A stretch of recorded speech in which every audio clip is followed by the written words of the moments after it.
Hi, everybody, and welcome to another We Are Mission podcast, a podcast of Missio Scotland. I am Gerard Goff, the Communications Officer, and today I'm delighted to be joined by the National Director of Missio England and Wales, Father Anthony Chantry. Father, thanks a lot for joining us. It's a pleasure, Gerald. Okay, well, so just we'll start off just by getting you to tell us a wee bit about yourself, a wee bit of background about yourself. Sure.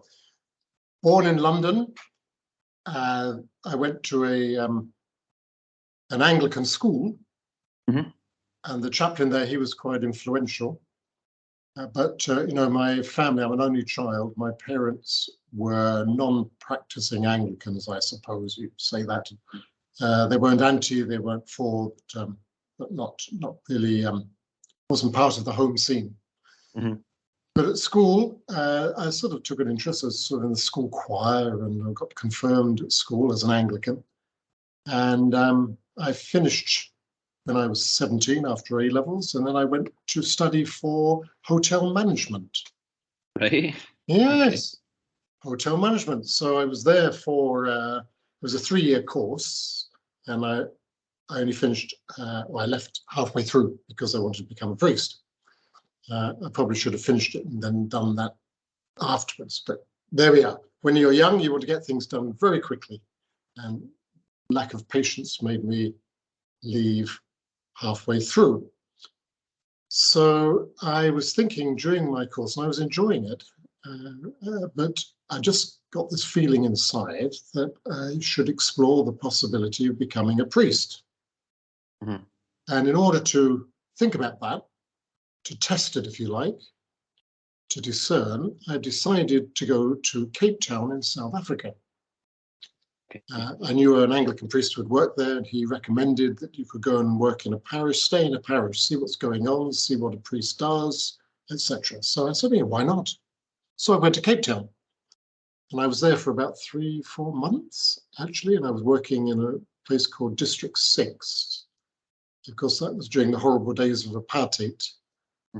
And there was, even in Cape Town, which was a softer end of it, slightly, there was still a lot of segregation and dreadful things going on, especially in the area I was working, because they were demolishing all the houses there and moving the residents out to the Cape Flats because they'd rezoned it as a white area, what they call a white zone. So it was just appalling, really. So day by day, we saw the parish get smaller and smaller as they knocked down all the houses. So that had a profound effect on me, I think. Definitely did. And that drove me to explore more the possibility of being a priest. So to cut a long story short, when I came back, I then thought about becoming a Roman Catholic. I'd been brought up an Anglo-Catholic, so I knew what confession was and what the devotions were, and of course Mass. We had Mass, so that was nothing new to me. But I just decided I should become a Catholic and a Catholic priest, and on top of that, a missionary. So that all took place when I came back home from South Africa, and well, as we'll talk about later, I joined the Mill Hill Missionaries when I was 21. So it's those sort of last 3 years that I decided this is really what I wanted to do. Yeah, I mean, you said that your mum and dad weren't particularly religious. So how did kind of faith find its way, into you? Well, there's a background then at school, so there would be daily prayers and so forth. I was never fully engaged with that, but I was part of it, and I certainly wasn't resistant, just not fully engaged in that sort of spiritual life. The biggest influence my first biggest influence, I said, is the chaplain at school. He was very zealous. He was a Welsh priest, and he Anglican priest, but he was fully committed and strong in his faith, no frills, straight down the line, honest to goodness Christianity, and that made an impression on me, definitely. and later on, my godmother. Right. My godmother, who was a practicing Catholic, salt of the earth East Ender, again, simple faith. I don't mean that in a derogatory way, but simple faith, but as deep could be. Mm-hmm. And she definitely had a wonderful relationship with Jesus. And I saw that, not just in her words, but in her actions, in her attitudes, and in the way she loved and related to people and saw life. So that had made a deep impression on me as well. So I think in my journey, just looking around, there are some I can name, and some probably I can't even remember. Because at some stage, if you want to kind of spiritualize it, I think God sends us people at the right time to say something or do something that pushes us along a bit, helps us along, or picks us up. Mm-hmm. And I guess that there are so many people that I probably at the time didn't recognize that, but later on they had collective influence over me, for the better, for the good, I hope. Was your godmother then, because she was a Catholic, did she act as a catalyst for kind of joining the Catholic faith? I mean, why did you want to become a Catholic? She never put any pressure on me. She never sort of said, "Oh, why did you become a Catholic? Why stay an Anglican? You could become a Catholic." Or why not think about becoming a priest? Or she never said that or did that.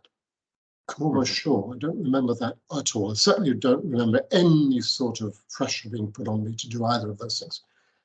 But I was just impressed by her faith and how she lived it, and that attracted me to the church more. And there are other instances.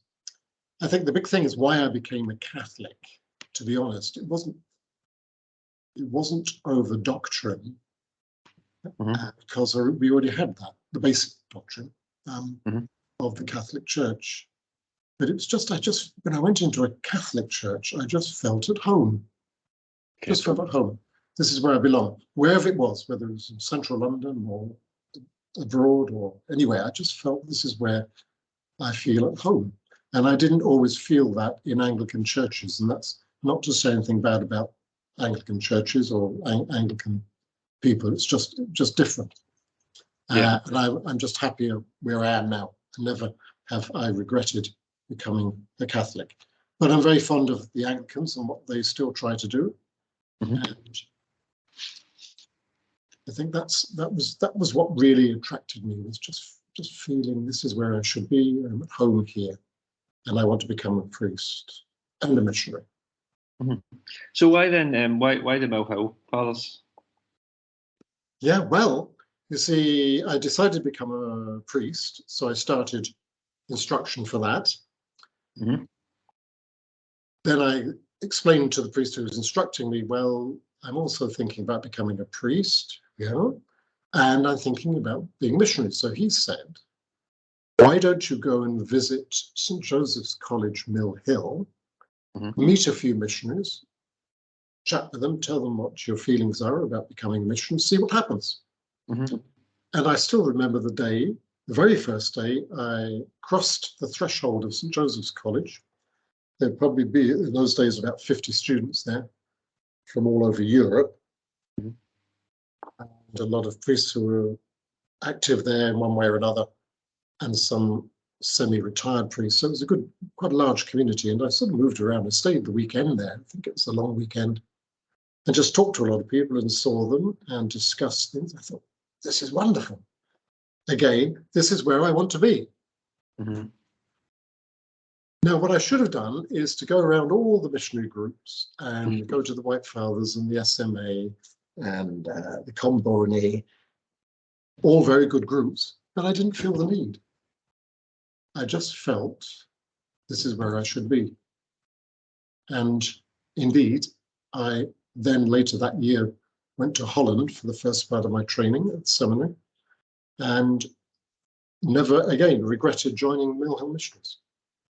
We're a funny lot, but we all get on and we just get on with the job and help each other when we can. Sometimes we irritate each other, but that's life and that's normal. But it's a great group to belong to. Fantastic. I would say that, wouldn't I? Of course. Yeah, of course. In terms of, taking up a vocation, was there anything that kind of surprised you personally? Yeah, that's an interesting question. I think probably the biggest surprise was I enjoyed it so much from the very beginning. And that's from the beginning of the training, from my seminary life. The 3 years I spent in Holland at our seminary there, which is long closed, were fantastic years of growth, and self-knowledge.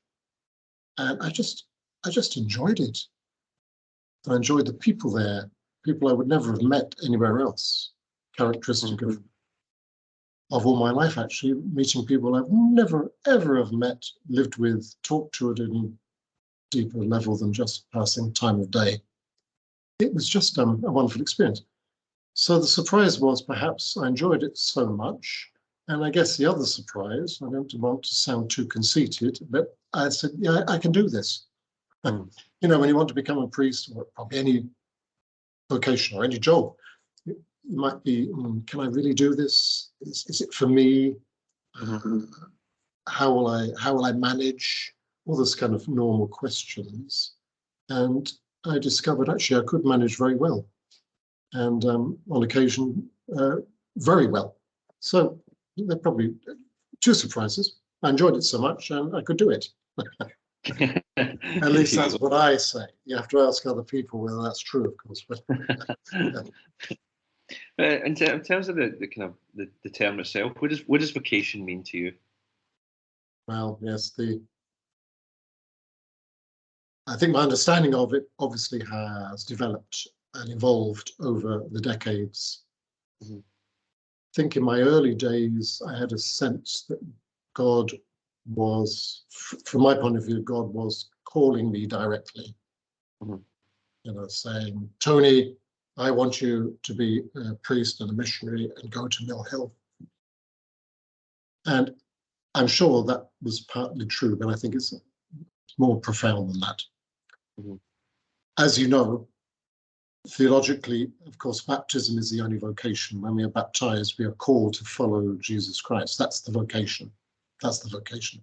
How we do that is discerned and fleshed out with God's help over the years, decades. Some people have a clearer picture of that and others don't. And that's just one of the mysteries of life. So while I believe the vocation is to follow Jesus, that's the vocation. That as we think about it and flesh it out, I've felt called in a way, I suppose it kind of in a special way, I just felt called to do what I'm doing. And some get that and some don't. And that's no reflection on anything, but it is just that, the mystery. Mystery, don't understand. If we understood how God worked, then we'd be gods ourselves, which we're not. And some people try to do that, but you have to just trust, believe, and embrace the mystery. Embrace the mystery. In terms of, is there like a saying or a scripture passage that kind of has defined your vocation, do you think? Nothing springs to mind as, this has been a scripture passage or an inspirational figure all my life. I think at different times and different situations, different parts of the scripture speak to us in different ways, as do other people, including influential figures like saints. I guess saint-wise, Maximilian Kolbe springs to mind. Romero, Archbishop Romero,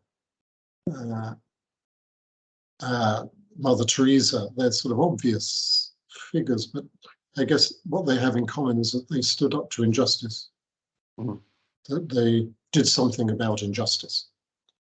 Some challenged it, some gave their lives, like Kolbe offered his life to bring some justice to an evil situation, and so forth. So they would be figures. Scripture, well, I think the one that comes to mind would be around the resurrection. Why look among the dead for someone who is alive? Mm. Why look among the dead for someone who is alive? He's not here. You know, and that reminds me often, you're looking in the wrong place for God. You're looking in the wrong place. It's not here. He's alive. He's around somewhere else. It is alive. And that's important to me because, as for all of us, the resurrection is the key. Is the key to everything. It's the reason for everything. It's the justification for all we are and do, and all we claim to be. So that's probably why that leaps out for me. In terms of your vocation, I believe it's taken you to a couple of places that you've spent a lot of time and enjoyed. Just tell us a wee bit about your kind of your missionary journey. I was ordained in 1981, and I was sent to Western Kenya, to Kisumu, the Diocese of Kisumu. I was there for 9 years. I started at the cathedral in the middle of town, and then after a year, I was sent out by the bishop to the rural areas, what we affectionately call the bush, so quite remote areas, not too far from the city, but a couple of hours drive along some rather difficult roads. And that was the first time I'd ever sort of lived in a very relatively remote rural setting, because I was brought up in the city. I love the city, I still do. So it was very interesting. I learned a lot, but I found it quite difficult, the second part of that journey. But then I returned after that to the town to do youth work, which I did for 6 years until I left Kenya. And that I enjoyed very much. I was responsible for helping the town youth, which is a huge group, as you know, in many countries. Like Kenya, it's a very youthful country, even still today. The vast majority of people are under 20. So you're dealing with a lot of young people in their late teens, early 20s, who were keen on playing a role in the church. So I worked with a sister, and we started a kind of a movement called the Fish Group. And they came together every week, like small Christian communities. They would come together to discuss a passage from Scripture, to pray, and to decide on an action that they would do to help someone in their community. So just basic, very simple stuff, and that worked very well. And I did that for 6 years. And I was withdrawn and sent to Chicago for further studies for 2 years, studying theology at the Catholic Theological Union. Again, very wonderful days living in America and living in Chicago, very, very vibrant city. Terrible climate, but anyway, dreadful, absolutely dreadful, but lovely people, very welcoming, and I worked a little bit in a parish when I could. And then I came back to St. Joseph's College, Mill Hill. And there I was helping with the formation program, so forming our young people to become priests, also some lay missionaries to go out. There was a big change at that time because up until 1988, all our members came from Europe. Everyone, so from Ireland, Scotland, England, the Tyrol, Holland, and some from America. And I was there I did that for 8 years. So the students that were there in the 90s, when I was there, were coming for the first students from Africa. We decided to recruit in 1988 from Africa and Asia. Those mission areas, they had been there for a long time, worked with people, built up the church. And now it was time for us to welcome them into our charism, into our group, into our society. And they would be the first ones now. They came to London. So that was a real challenge. Indians and Filipinos and Kenyans, Ugandans, Cameroonians, all living together the first time. And we were responsible for helping to form them into missionaries and good priests. So that was a challenge, big challenge. Then after that, I went to South Africa and back to South Africa. Quite unintentionally, just how it was. They wanted someone out in the Free State, where the church is a very small minority, but quite a vibrant church. I did a lot of work in the townships. That's where our Catholics really were. And the townships are places of in the past anyway, places of desperation, despair, because of apartheid, because of the segregation and the kind of standard of living that they didn't enjoy. And they were so welcoming. You would think, I just thought at the back of my mind, why would these people in the township welcome a white man, priest? Yeah. Would they understandably be suspicious or be naturally a little bit angry about the past? And all very good. I mean, I wouldn't blame them, but it was quite the reverse. I mean, talk about a surprise. They were very welcoming, never brought up the fact that, they had suffered at the hands of white people in the past, people like you, from your country, and they were just very forgiving, I suppose, and very welcoming.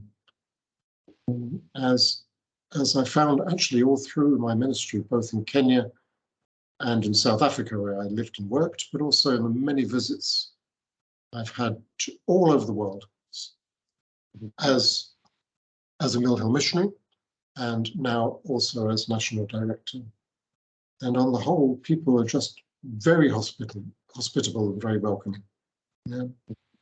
I mean, and you spoke there about the challenges of living in a rural area for the first time, and in South Africa, seeing that amount of poverty and things like that. When you're faced with that, I think sometimes we think that missionary priests and religious sisters are automatons, but how do you draw strength? Where do you draw strength from when you're faced with challenging situations in mission? Yes. Well, obviously, I would have to say, from a sense that I'm trying to do what God wants me to do. There's a strength in that, isn't there? And I think we're all a little bit more resilient than we think we are, a bit stronger than we think we are, and that we have resources within us to cope with situations, to deal with mistakes, to deal with failure, likewise to deal with success and happiness. That can also go to our heads. So I think the formation had helped me to know myself better. So being strong is knowing that you can't do things, and that sometimes you react in a way that's not very helpful. If you know that, you can do something about it. It's when it's unconscious and hidden. That's when it's can get out of control. So I think self-knowledge, of course, the presence of God in my life, but also from the people I worked with and for, people I served. Just many occasions, just when I think I'm not getting through here, I'm not doing any good, I might even be a hindrance. I may be stopping good things happening that God wants because of who I am and where I'm from, and the different culture. There's a big thing around the culture, of course. And just when you think that, someone comes along, I found, and says something or does something that encourages me. It could be very simple. Yeah. Just a pat on the back, or some friendly advice, positive advice, or a sense of being with me and supporting me. So I've always found that. But yes, I think I draw my strength from within, from God and from other people. That's just about everything, really. Yeah. And that's where we find God, isn't it? God's God everywhere, but God permeates everything. So however God manifests himself, is there. I mean, you spoke there about a wee bit about the kind of colonial hangover, I guess, and it's something that anytime I've been on mission, I've been kind of very aware of myself. Is it something that you ever had any kind of negative reaction because of where you were from? There must have been one or two instances, but rather rarely, Mm-hmm. very rare, I would Yeah. say. Yeah. Now, whether they had conversations about me or where I came from behind my back, I'm sure, but they would never have challenged me on that, or I was never really insulted by anything they said or did, actually. Very rare. I'm sure there must have been one or two little cases of rejection or of suspicion, I'm sure, but it wasn't noticeable to me. Mm-hmm. No. In terms of like your time in Kenya and South Africa, I spoke with one of your Mill Hill colleagues, Father John Doran. Oh, yes. He, in journalistic terms, he buries the lead a lot of times, so you have to kind of drag things out. So one of the things he told us is when he was in the Philippines, he worked with the local mayor and helped rescue a boatload of refugees.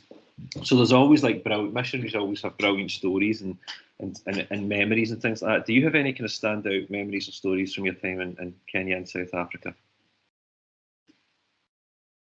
Oh, I guess many, not particularly dramatic stories, but stories. When you go out as a missionary, the thing is you become like a child again in a foreign culture. First of all, the language. You've got to start learning the language as a child has to. Yep. Start with hello, good morning, how are you? Where do you live? Where are you going? How much is that? All those things. Yeah. And then, of course, progress. So you become a little bit, but more than the language, just the way people do things. That's the culture. They do things differently. They have different ways of interacting, different values, different ways of seeing common values, different rules on hospitality, etc. So, it's a real learning experience. I mean, the first time I was there, as being Kenya, within the first few weeks, just beginning to speak a little bit. How are you? How old are you? Where'd you come from? Mm-hmm. And they asked me up to visit their homestead. It's just a little bit outside the town, sort of rural area, but just outside town. And I said, oh yeah, I'd love to come and visit. Now, I had in my mind, I would go there at 9 o'clock and I'd have a chat, meet everyone, say hello, maybe have a cup of tea and a biscuit, and then probably end with a prayer, and then I'll be back by 10. Yeah. Well, as you would be here. Well, I went out and I still remember it vividly that first of all, you have to meet everyone in the homestead, greet everyone, which is great, it's expected. And then they said, would you like something to drink? I said, yeah, anything you like, tea or whatever, I forget what it was. And then I was, just chatting a little bit as far as I could. There's some people could speak a bit of English there, so it was okay. It was very nice. And I thought, well, I suppose I'd better go. But out of the corner of my eye, I saw someone running around trying to catch a chicken.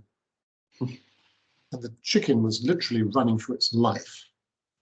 And I thought, oh, that's interesting, running around trying to catch a chicken. What that's about. So then I saw them catch it and take it away and kill it. And I thought, oh, well, there are no fridges here. There's no shop round the corner. Yeah. So this is how, of course, they have to keep everything alive until they need it. And then I said, well, I suppose I better get moving. He said, well, no, Father, you stay for lunch. And I said, and then it dawned on me what had happened. The lunch was that chicken that had now just been killed.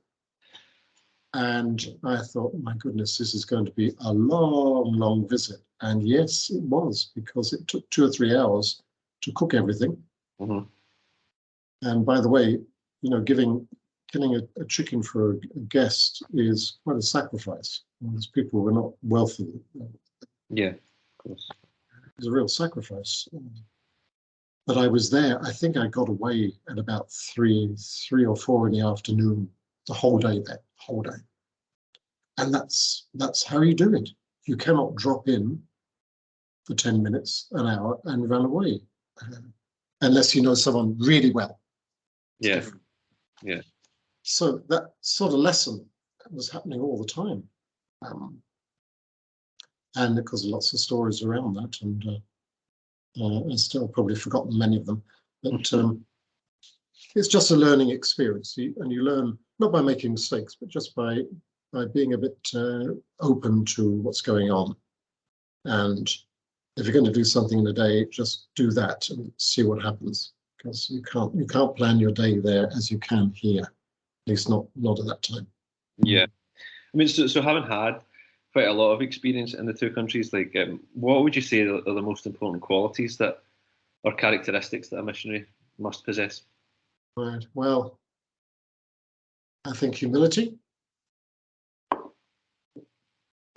You go there.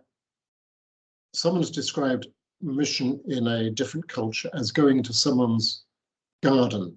By garden, I mean their field, where they grow their crops. When you go into someone else's garden, you don't immediately say, oh, you shouldn't be planting this there. You could be much better if you planted that. And, that tree, leave that tree alone and put the fence. You don't do that. It's not just rude. It's just insulting to the people who have been farming that field for generations. Yeah. So you go there and you listen. How do you do things? And you might see some things that could be done better, but you keep quiet. Keep quiet, listen. Listen to what people are doing, how they're doing it, how they live their lives. And then later on, you can make suggestions, sometimes strong ones, because you might think something is really not compatible with the gospel. But that comes with time, and it has to be done with humility. And along with humility, you've got to be patient with yourself and with others, because you will be, after the warm glow of the welcome wears thin a little bit, and cracks appear, then and get a bit frustrated, sometimes a little bit angry about things. You've got to just then calm down, be patient. And be patient about what you can give. If you can give anything, you just can give yourself, your experience of life, of your faith, of God in your life. That's what you can give. Whether people want to receive it or not, that's not my problem. Then be patient. God works slowly, almost as slowly as the church. And I think comes with respect as well. Of course, that's part of being humble and patient. Respecting another person's culture, absolutely essential. And of course, qualities goes without saying. You have to trust in God and have some depth of faith to do these things. Otherwise, people will see through you. They'll be insincere. Doesn't mean you can't have doubts, questions, healthy questions. That's part of discerning our faith. But ultimately, when the questions are unanswered or unfinished, we lean on trust. We say, I trust you want the best for me, for these people, for the world. So I trust that you will bring it to fulfillment. That's not always easy, but that's essential. Otherwise, you'll just be unhappy. Yeah. I mean, in terms of, I think you've accentuated quite a lot of the positives about, missionary life and things like that. But if you were to give somebody a full picture, what would you say the positives and negatives of being a missionary are?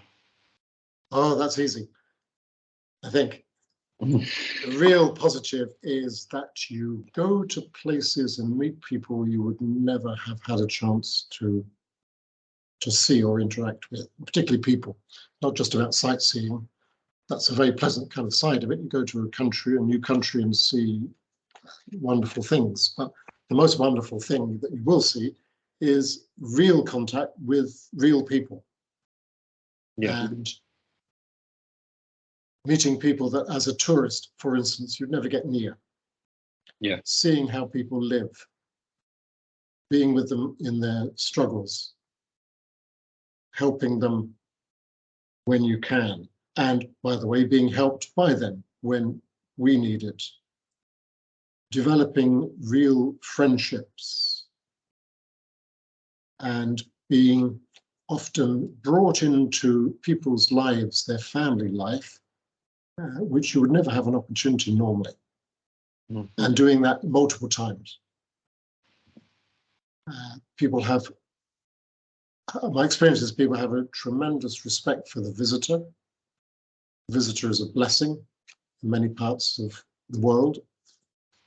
Certainly my experience in Kenya was that. South Africa in a different way because of the background of apartheid and that, it was different, but still the same. Welcome the visitor, respect the visitor. And if you are a priest, there's tremendous affection towards priests. Yeah. Many demands made upon them, or upon us in many ways, but nevertheless, there's that sort of trust and affection, which is a wonderful thing to experience, quite undeserved, just is a gift. It's a gift of the culture, their gift to us. So yeah. That's the sort of, I would say, the main positive. And, on the whole faith level, by the way, obviously, seeing how they live their faith, how they see God. And that teaches me and inspires me, deepens my faith, sometimes questions my faith. This is all good stuff. The negative, I would say, the big thing is, of course, you miss out on life in your home area. Yeah. So it's, of course, much easier nowadays because of social media, and transport is much easier and cheaper, by the way, so people can come home more often and, of course, keep in touch through Facebook and the rest of it. Still not quite the same, but still, in many places, you miss out on living through the family life, your friends' life, the life of the country you come from. I mean, in the 1980s, when I was in Kenya, there's a whole blank there because there was no social media there, nothing. So when people say, well, do you remember that song from the 80s, 1960, a big hit here, everyone knew it, everyone was singing? I said, I haven't a clue what you're talking about. And then they'll sing it or play it. And I said, I've never heard that before. I'm exaggerating. But, you miss out on a lot. You gain a lot and you miss out on some things. It's not easy. But it's plenty of compensations for all of that in the life that we experience in different countries among different people and with them. Yeah, so, Father, what would you say, what does the term mission mean to you? Mission, well, as we know, mission comes from the Latin missio, to send. So we are sent by God, but to do what? To share the wonderful message that we have. And sometimes I must say we undervalue or maybe underappreciate just the depth and the joy that is contained in the message that Jesus Christ has given us, which has developed over centuries, been enhanced, if you like, by the Catholic Church. So our Catholic message is wonderful, that we are called to connect with the mystery of God in our daily lives, that there is a God who cares for us deeply, that God leads us through life, through all the ups and downs, through all our mistakes and through all our joys, leads us to eternal life and gives us life now in abundance, life that's based on respecting others, of loving others, of helping others, and accepting help ourselves when we need it. Now, that's just a very quick summary of the beautiful message we have, and we are sent to share that, and that can be shared in lots of different ways. Principally, I would say, by the way we live and the way that people see us living. Words, of course, are very important, but our actions have to match our words. So we are sent to live the message of Jesus Christ so that people will see that and be attracted to it. And when they are attracted to it, then we can help them to embrace that message and to develop a relationship with Jesus Christ, who is the source of it all. So that's what I think mission is. And I think sometimes we're a bit shy in sharing what we believe, especially, I think, probably in our culture now here, the rather secular culture in Europe. But I think that shouldn't stop us. And what we proclaim may be rejected, it may be laughed at, but that's nothing new. It may even bring us a little bit of suffering. That certainly isn't anything new. That comes with the message. And I think history has taught us that people will come to the Lord when they know that our relationship is sincere and honest and humble. And now I'm talking too much about mission. You see, you're asking me. This is now my life, has been my life, hasn't it? So I just think let's just keep it simple. Say mission is about being sent. It's not our own message. We don't send ourselves. God sends us. God calls us and he sends us. And as I said before, our mission is rooted in our baptism theologically. So even as a child, as a baby, doesn't matter. Once we're baptized, we are somehow in different ways called by God and sent. And that's a great privilege and should bring great joy. In a practical sense, how would you say that the best way is for lay people to live out their mission? Right. Well, as I mentioned earlier, of course, remind ourselves again, we're all missionaries by virtue of our baptism, and in following Jesus means to be a missionary. So we do that just wherever we are, and let people see a difference in us. The way we interact, our caring attitude, the way we stand up to injustice, the way we are in our dealings with others, being honest, and as I've said, respectful and helpful. Let them see that and ask why are you like that? Why are you naturally like that? I don't mean putting on an act. It has to be genuine. It's genuine. So we can do that everywhere. Now, of course, some people are called within that call to mission to cross cultural boundaries. And those cultural boundaries, by the way, could be at home as well. Living in communities in London, looking around London, for instance, there are hundreds of different cultural communities. And, when we interact in whatever way with people from those communities, we have to be respectful, of course, but also not shy to share our faith. And why we, not just how we live, but why do we live like that? What is our core belief rooted in Jesus Christ? Share it, see what happens. So you'd spent some time as well as a general superior of the Mill Hill Missionaries. So what does that entail? Tell us a bit about what that entails and where that kind of took you. Yeah, general superior, it's a bit of a grand title, isn't it? Every religious congregation, society, group has a structure of leadership, of course. And just as a diocese has a bishop who is responsible for what goes on in his diocese, basically, especially through his priests. It's his first job to look after the priests. So a general superior is an ordinary, it's not a bishop, but he has similar responsibilities to an ordinary to look after all the members of that particular religious group. Now, our missionary society, the Mill Hill Missionaries, we have several hundred members and several hundred people actually in formation.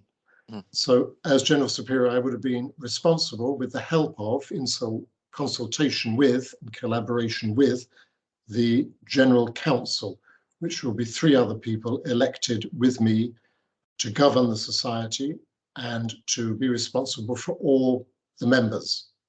That means looking after them in the sense of if there are problems, then we try to help, appointing missionaries to different areas, responsible for the vocations ministry, so the calling of people to join us and their formation, so the way they are trained to be good missionary priests. So all of that. So it's just the general running of the Mill Hill Missionaries.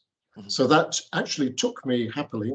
So some of my most precious memories of that is when I went to the missionary areas abroad to visit our missionaries working in some very difficult places, enormously difficult, very challenging, often involving hardship, and to see just how well they're doing and how happy they are and what a difference they're making.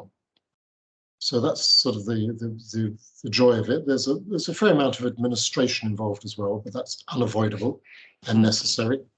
But the real joy is just being part of the whole missionary thrust of the church and seeing that in action in all sorts of cultures, all sorts of religious settings, political settings, some of them very difficult. But just seeing that is a great inspiration. Yeah, absolutely. So you become the National Director of Missio England Wales in 2016. How did you find that role? Where is the role taking you? And how important do you think is to collaborate with ourselves here in Missio Scotland and also Missio Ireland? Well, I guess following on from my last question, I guess I continue to do what I was doing, that is promoting mission, what I've done all my life somehow.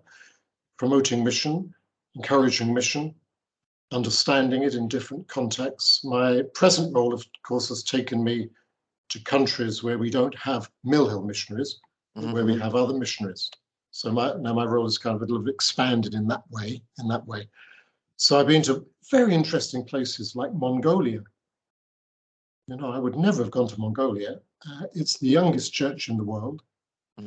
And just to see how the missionaries, men, women, lay people there are really trying to make a difference, to serve the people there, and through, as I said before, through that service, announce the good news of Jesus Christ, why they do those things. So, you know, seeing that for myself is a great privilege and a real joy and an inspiration, always an inspiration. I've been to other countries such as Myanmar, Burma, which is undergoing a terrible time at the moment, and Sri Lanka, where the economy has collapsed and they're in turmoil there. So there are many places where there's a lot of suffering, a lot of violence, and just hardship, general hardship, and on occasion oppression. And yet within all of that, the church just carries on and tries to do its best to bring peace, to bring reconciliation, and to help those who are suffering. Yeah. Now, you asked how important is it to collaborate? Well, Missio is all about collaboration. Every year, as you know, Gerald, we meet at 120 national directors come together in Rome, and they represent more than 120 countries because some directors are responsible for the churches in several countries. So we're talking about wherever the church is, there is Missio, and that is represented by a national director. And we come together to discuss how we can help each other, how we can collaborate, how we can share information and resources. At the moment, I have the national director of Kenya with me, and he has come to see what we're doing here and to see how we can collaborate more closely. So there's that general collaboration, which we enjoy. And of course, we enjoy an even closer collaboration with Scotland and Ireland, being our partners in the Western Isles. We call it the Western Isles. So I think it's just very important that we share what we have and that we help each other, encourage each other. We're all working for the same purpose, same person, the same God.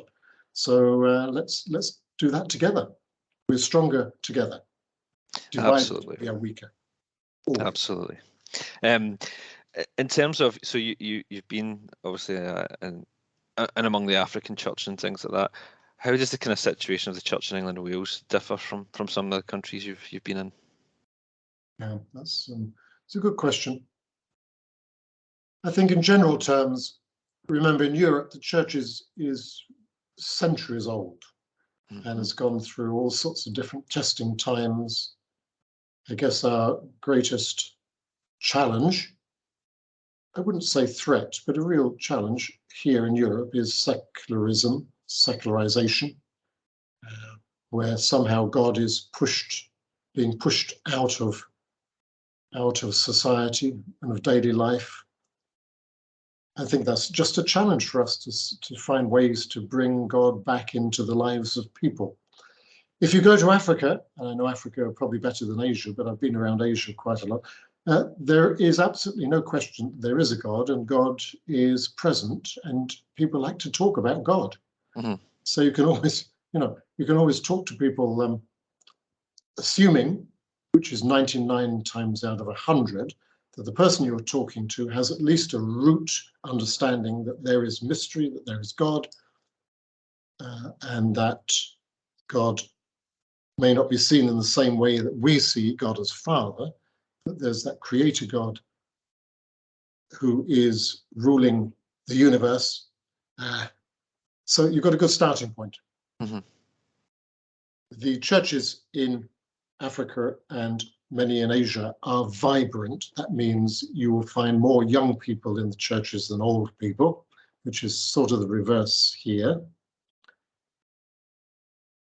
Therefore, there's a youthfulness about the churches and an energy that we don't have here. What do we have? I think we probably have the wisdom of the ages. We have experience, and we have a very long and deep-rooted Christian heritage, which doesn't disappear overnight. Practice, response to may, but that deep-rootedness in our cultures in Europe of Christianity has yet to take root in Africa and Asia. General terms. This is not a judgment call. It's just saying the church is very young, still has to put down deep roots in society. So they complement each other very well. And that's why I think we should be, that's part of mission as well, bringing the whole global church together, something that Missio does. It's what we do when we come together in Rome, all the national directors coming together to share, to enrich each other, because we all come from a different experience of church. And it's all complementary. It's complementary. If we dare to listen and to learn from each other. Absolutely. Obviously, we're at the coalface here, so to speak. There's lots of charities out there. There's lots of Catholic charities, but why would you say it's important for people to support the work of Missio and the partners in the Pontifical Mission Societies? Yeah. Well, I'm very clear about this. It's something we keep emphasizing. Missio is an integral part of the church. There are many charities working within the church, around the church, and beyond. Good charities doing wonderful work. No criticism, no judgment, wonderful. But there is a special quality in Missio because it was taken by the Holy Father, by the church, the highest authority. It became woven into the church. So it's not a separate entity. Legally, of course, we have to register as a separate charity. That's the legal side of it. But the ethos, the power of Missio is that we are woven into the fabric of the church. That's how I like to put it, woven into the fabric, which is part of it, because we are to remind people of the mission I've just been talking about, that all of us are responsible for supporting mission everywhere in the world. That's supporting young churches, the ones I've just talked about. It's about helping to support through prayer and charity missionaries. And our special relationship with the Mill Hill Missionaries in this country is a very precious and special bond. We actually, through the Red Box, are actually supporting Mill Hill Missionaries going abroad. That's part of our responsibility. But Missio everywhere supports missionaries, supports mission and churches that are developing, so that they too can be missionary in their own right. So this is absolutely essential that our good people, and many of them realize this, that mission is still alive and active. We still need to send missionaries, we still need to receive missionaries. And in that way, not just promote the church, but to, as I said at the beginning, to share the wonderful message that we have as Catholics with the rest of the world, because that will only bring peace and harmony and joy and salvation. So support Missio. Anyone listening to this, support Missio wherever you are, Missio Scotland, Missio Ireland, Missio England and Wales, we're all Missio. Please support us through your prayers and through whatever you can give. Fantastic. Well, Anthony, just going to finish with one wee light-hearted question that I ask of all my guests. I say, could you tell us something about yourself that people might not know? That's a very dangerous question, that one. Well, something about myself that people may not know. I'd have to really think about that, because there are probably many things that people don't know. I would say some people have said you would have made a good actor. And I've often thought about that. Now, I'm not sure what they meant by that. That could mean all sorts of things, but I think they meant it in a good way. I would have liked to have gone into acting as well. Well, not as well. Well, not as well. I can't be an actor and a priest, can I? There's a joke in there somewhere. Certainly not. I deny it all.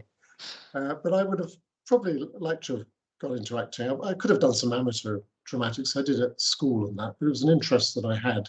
And I love the theatre, and I love performing arts, all of them. So there's something there that probably I don't say much about, but there it is. Wow, so there's my fantastic. Secret. So if anyone here wants to do what do they call it, a screen test, I'm ready. I'm ready. Right, we'll go on to some of the casting people and see what they can do for you. But Andy, thanks very much. Go on, Gerald. Thank you very much for taking the time out to speak to us. I know you're a busy man, so thanks very much for all your help. And you give to Missio Scotland too. Thanks. Thanks very much. God bless. God bless.